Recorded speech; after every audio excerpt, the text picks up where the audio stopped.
Un char capable de se cacher derrière une simple ondulation du terrain, au point de devenir presque invisible, mais qui, ce faisant, rend sa propre équipe aveugle. Le objet 775, c'était l'idée soviétique de remplacer les canons par des missiles, littéralement. Pour cela, on a conçu un engin qui ressemble plus à une expérience de laboratoire montée sur chenilles qu'à un véhicule de combat. Deux hommes enfermés dans une tourelle rotative, un poste de conduite monté sur un mécanisme si absurde qu'il semble sortir d'un numéro d'illusionniste et un système de tir qui promet des frappes à plus de 4 km, à condition que personne ne tousse, ne bouge ou ne perde la ligne de mire. Lors des essais, ce prototype a révélé une mobilité étonnante. Mais derrière ces chiffres se cachaient des défaillances embarrassantes, des automatismes capricieux et un détail que les militaires détestent plus que tout. Quand une chose cessait de fonctionner, tout le reste tombait avec. Pourquoi ce projet, malgré son apparente avance technologique, s'est-il terminé non pas comme une arme miracle, mais comme une farce technique bien réelle? Ce qui change tout se trouve à la fin, là où un détail minuscule a suffi à faire s'effondrer toute cette machine de guerre futuriste. Dans les années 60, alors que l'idée même du champ de bataille semblait sur le point de basculer dans l'ère nucléaire, les ingénieurs soviétiques ont tenté quelque chose d'aussi ambitieux qu'inconfortable, créer un char de combat sans canon classique. L'objet 775 n'était pas un tank au sens traditionnel, c'était un concept, un pari, un laboratoire roulant conçu pour lancer des missiles au lieu de tirer des obus, et tout dans sa structure trahissait cette obsession. La tourelle, au lieu d'être un simple module orientable, devenait ici le cœur même du char, non seulement parce qu'elle contenait l'arme principale, mais parce qu'elle hébergeait aussi l'équipage. Deux hommes seulement, un conducteur et un commandant opérateur, tous deux confinés dans une capsule blindée, étroite et surtout mobile, car cette cabine n'était pas fixe. Elle tournait avec la tourelle, ce qui créait un défi mécanique presque absurde. Comment permettre au conducteur de garder son orientation pendant que tout autour de lui pivote? La solution retenue tenait d'un numéro d'équilibriste. Le poste de conduite reposait sur un système de stabilisation gyroscopique qui permettait au conducteur de rester orienté dans la direction du déplacement du véhicule, indépendamment de la rotation de la tourelle. Sur le papier, l'idée était brillante, maintenir une logique de conduite même quand l'arme pivote dans une autre direction. En pratique, cela signifiait ajouter des mécanismes supplémentaires, des points de friction, des zones de panne potentielles dans un système déjà dense et complexe. Et cette densité ne faisait que commencer. Puisque l'équipage était dans la tourelle, le reste du châssis devait être réorganisé pour accueillir non seulement le moteur et la transmission, mais aussi une réserve de munitions imposante. Contrairement aux chars classiques qui transportaient leur obus dans des racks fixes, ici, il fallait un système automatique de chargement et de transfert. Les missiles, qu'ils soient guidés ou non, étaient stockés dans le châssis et remontés mécaniquement vers la tourelle, selon les ordres donnés par l'opérateur. Ce système de rechargement était semi-automatique, basé sur une séquence mécanique précise, conçue pour minimiser l'intervention humaine dans un espace où chaque centimètre comptait. Mais plus un système devient automatisé, plus il devient dépendant de sa propre fiabilité. Un capteur mal aligné, un bras de transfert grippé, et toute la chaîne s'arrêtait. Or, dans une machine où la tourelle abrite l'équipage et où l'arme principale dépend entièrement de cette mécanique, une simple défaillance technique pouvait paralyser l'ensemble du véhicule. La protection, elle aussi, était pensée pour un scénario extrême. L'intérieur de la capsule était recouvert de matériaux spéciaux censés absorber une partie des radiations en cas d'exposition. Un système de suppression automatique des incendies et des générateurs de fumée venait de compléter l'équipement de survie. En théorie, ce n'était plus un char, mais un bunker mobile, équipé pour les pires situations. Mais cette logique de confinement extrême avait un coût direct, la vision périphérique. En plaçant l'équipage dans une capsule blindée rotative, on sacrifiait la capacité à percevoir l'environnement immédiat. Pas de coup d'œil rapide sur le côté, pas de hublot, juste des périscopes, des caméras, des instruments, tous eux-mêmes vulnérables à la saleté, au choc, aux conditions du terrain. Dans un contexte réel, où l'information visuelle rapide est souvent plus cruciale que la puissance de feu elle-même, cette limitation devenait un handicap structurel, ce qui rendait l'objet 775 à la fois fascinant et terriblement peu pratique. C'est cette accumulation de choix radicaux, chacun prenant une bonne idée et la poussant jusqu'au bord de l'absurde. Un char sans vision directe, un conducteur qui tourne sans tourner, une arme principale qui ne tolère pas l'improvisation, un système de chargement qui travaille mieux dans un monde parfaitement propre. En résumé, une machine taillée non pas pour le champ de bataille tel qu'il est, mais pour un scénario idéal, propre, stable, prévisible, qui n'existe que dans les manuels. Pour vraiment comprendre l'objet 775, il faut imaginer un équipage coincé dans une boîte tournante pendant que l'extérieur se transforme en chaos. Cela paraît exagéré, mais c'est assez proche de la réalité. La tourelle n'était pas seulement l'emplacement de l'arme principale, elle était aussi l'unique poste de pilotage et de commandement. À gauche, le commandant opérateur, à droite, le conducteur, tous deux installés dans une capsule blindée garnie à l'intérieur de matériaux polymères, conçus pour réduire l'exposition aux radiations en cas de conflit extrême. Une logique technique qui privilégiait la survie, au prix de la simplicité. Cette capsule n'était pas un abri fixe. Elle tournait avec la tourelle, ce qui imposait une contrainte mécanique rare. Chaque mouvement de l'armement faisait pivoter tout l'espace de travail des opérateurs, contrairement à un char traditionnel où seul le canon bouge. Ici, même le conducteur était entraîné dans le mouvement. Pour éviter qu'il ne perde sa direction, on avait installé un dispositif de stabilisation qui maintenait son poste aligné avec l'axe longitudinal du char, quelle que soit la rotation de la tourelle.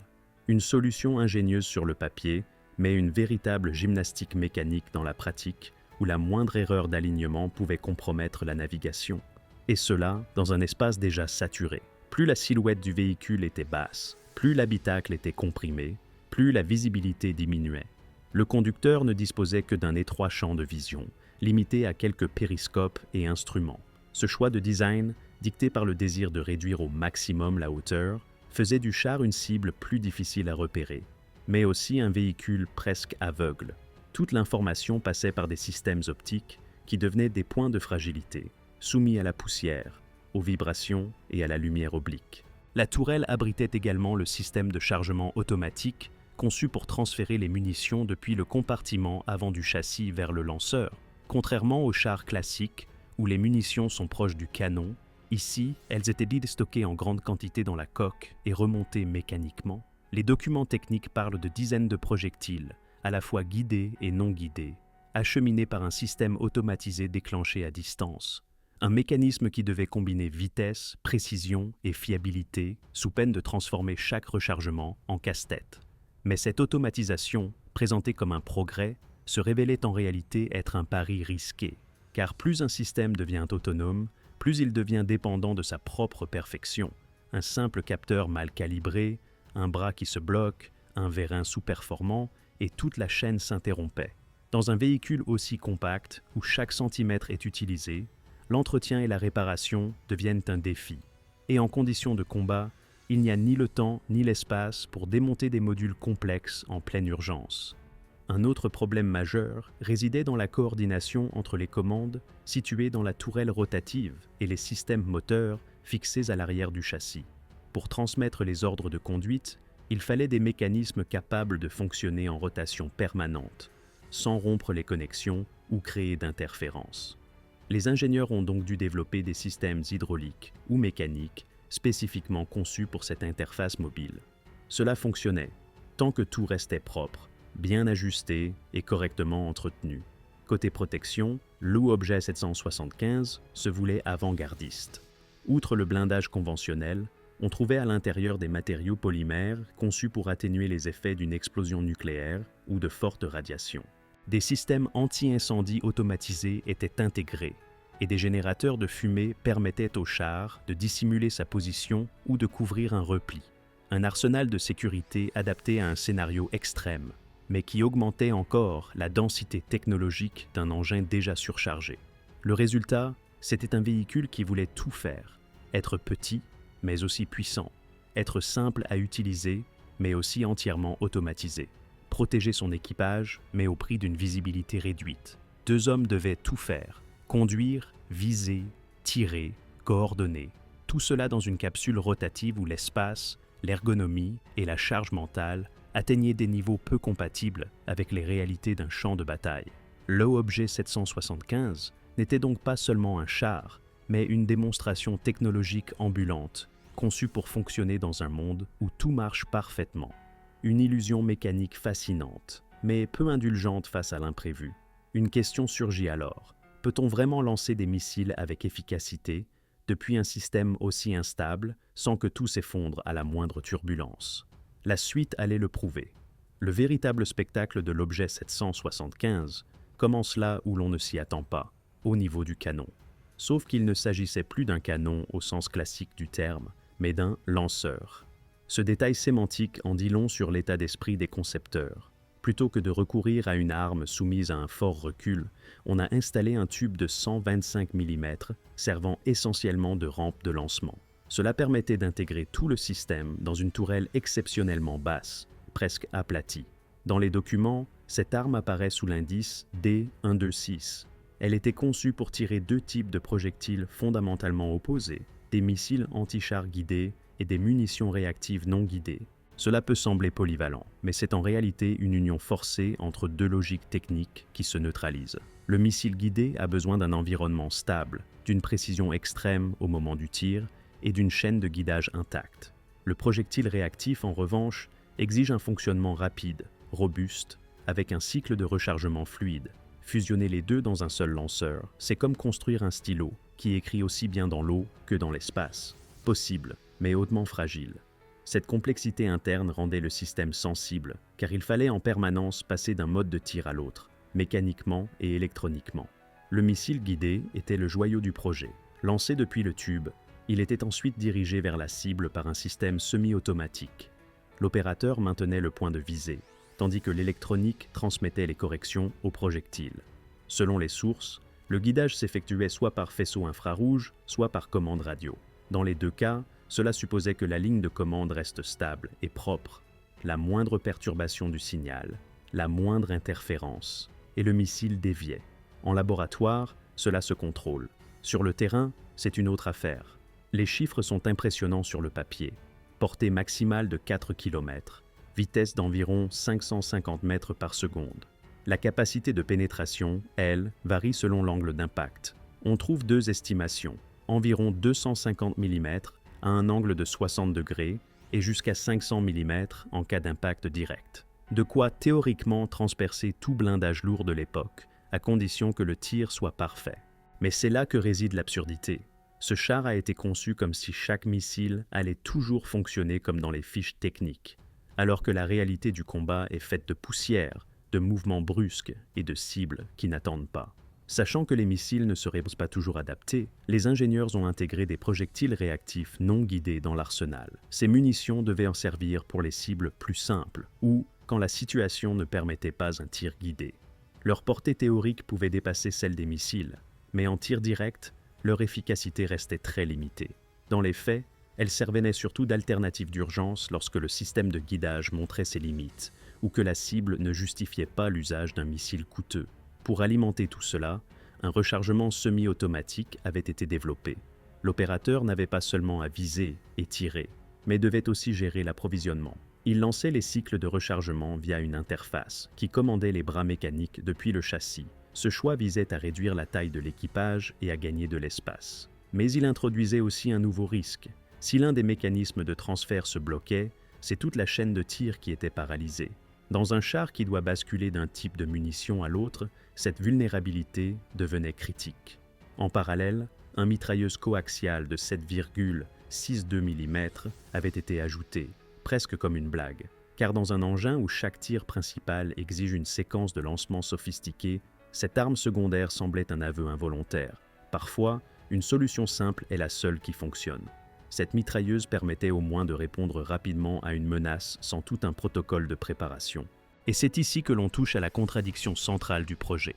Le système d'armes a été pensé pour frapper à longue distance, mais le char lui-même est si bas que ses optiques ont un champ de vision limité. Pire, toute la chaîne de commande repose sur des conditions idéales. Dès qu'un paramètre change, météo, terrain, vibration, l'efficacité chute. Certains rapports internes l'admettent. L'arme principale est puissante, mais seulement dans des cas très spécifiques. En dehors de ces cas, c'est un engin exigeant, lent à réagir et mal adapté aux imprévus.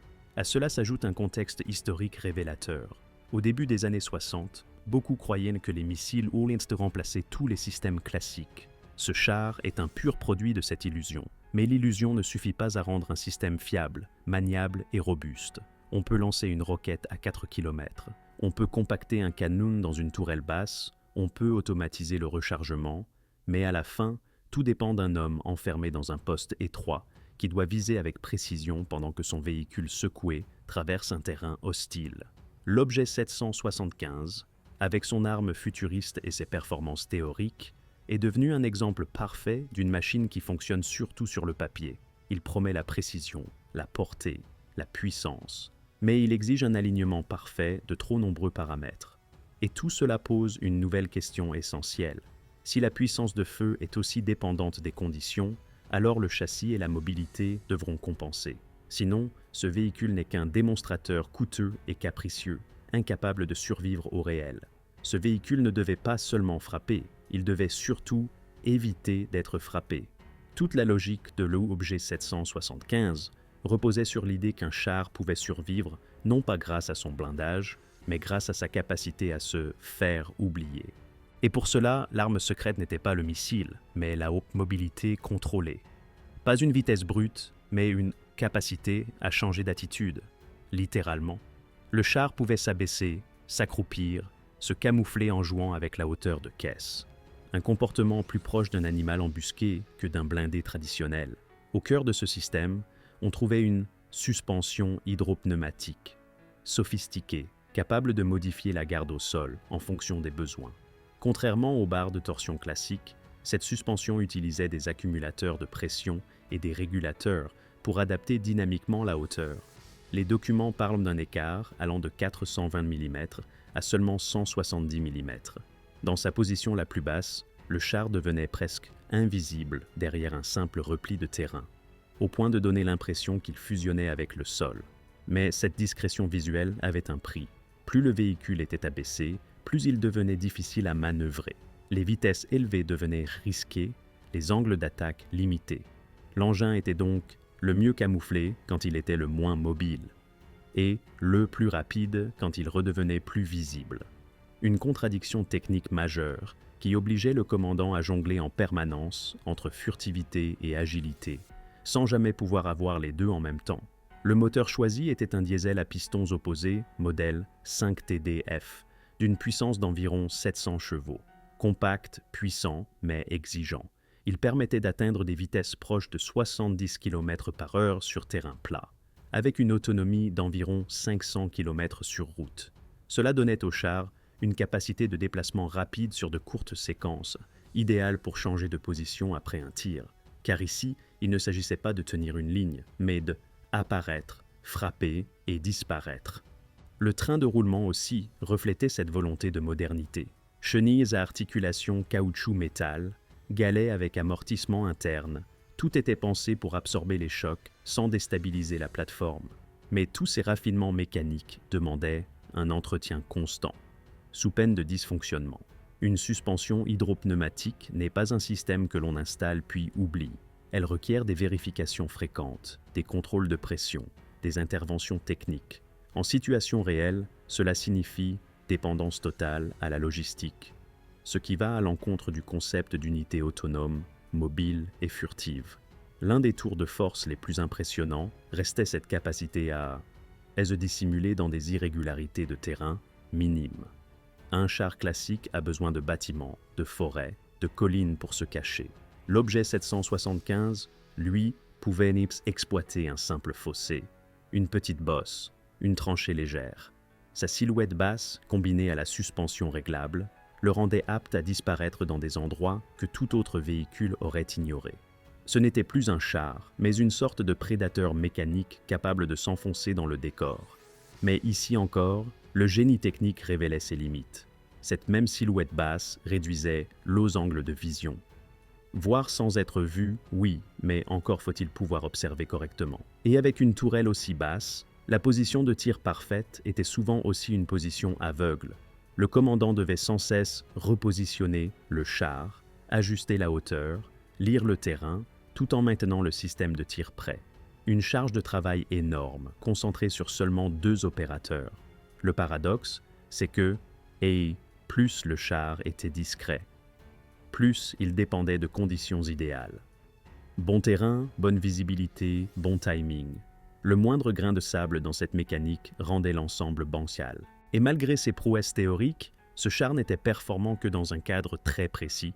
Dès qu'on sortait de ce cadre, météo instable, sol impraticable, feu croisé, il redevenait une machine vulnérable, surspécialisée, presque comique, foncée dans sa fragilité. C'est à ce moment que le rêve technologique commence à se fissurer. Ce n'est pas l'arme qui posait problème, ni même la propulsion, mais l'idée que le combat moderne allait s'adapter au char, alors que c'est toujours l'inverse qui arrive. Dans un monde imprévisible, une machine aussi dépendante de sa propre perfection devient une promesse intenable, et au lieu d'un atout tactique, elle risque de devenir un handicap stratégique. Un jour ou l'autre, chaque prototype doit cesser de promettre et commencer à s'expliquer. Pour l'objet 775, cette explication fut peu flatteuse. Ce n'était pas un défaut majeur qui le condamnait, mais une accumulation de contradictions techniques, toutes modestes mais irréconciliables.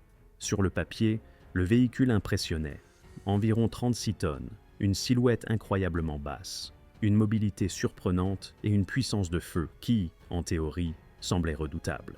Mais la guerre ne se gagne pas sur le papier, et encore moins dans des conditions idéales. Dès les essais, un problème central est apparu.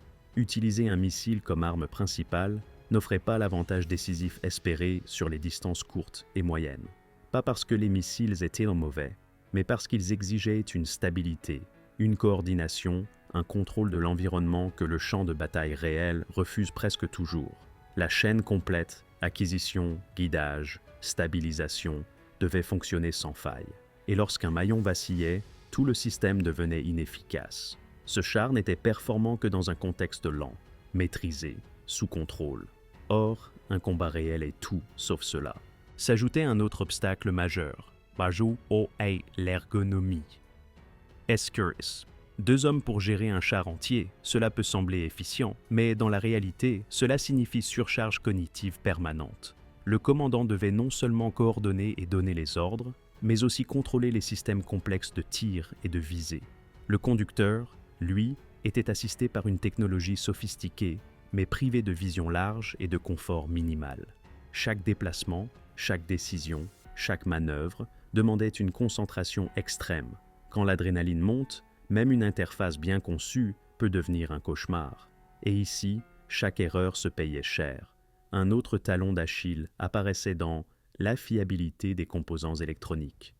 Le système de guidage des missiles combinait optique, capteurs, signaux et logique informatique.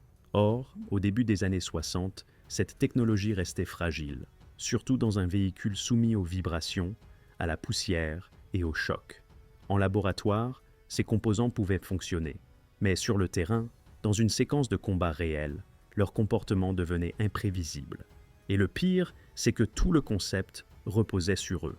Quand un missile est l'unique arme principale et qu'il cesse de fonctionner, il ne reste qu'une plateforme étrange, trop basse pour voir, trop complexe pour improviser. À cela s'ajoutaient les problèmes logistiques, une suspension hydropneumatique, un chargeur semi-automatique, une architecture rotative pour le poste de conduite, un moteur compact et exigeant. Cela ne donne pas un véhicule facile à produire, ni à entretenir. Chaque système demandait des pièces spécifiques, des mécaniciens formés, des outils adaptés. Or, une armée ne peut miser que sur ce qui fonctionne en masse.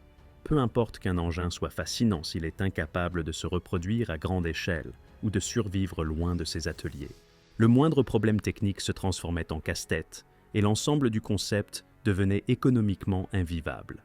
En parallèle, les priorités stratégiques changeaient. D'autres projets de chars plus classiques, plus évolutifs, plus robustes attiraient l'attention des décideurs. Le développement de l'objet 775 fut donc suspendu.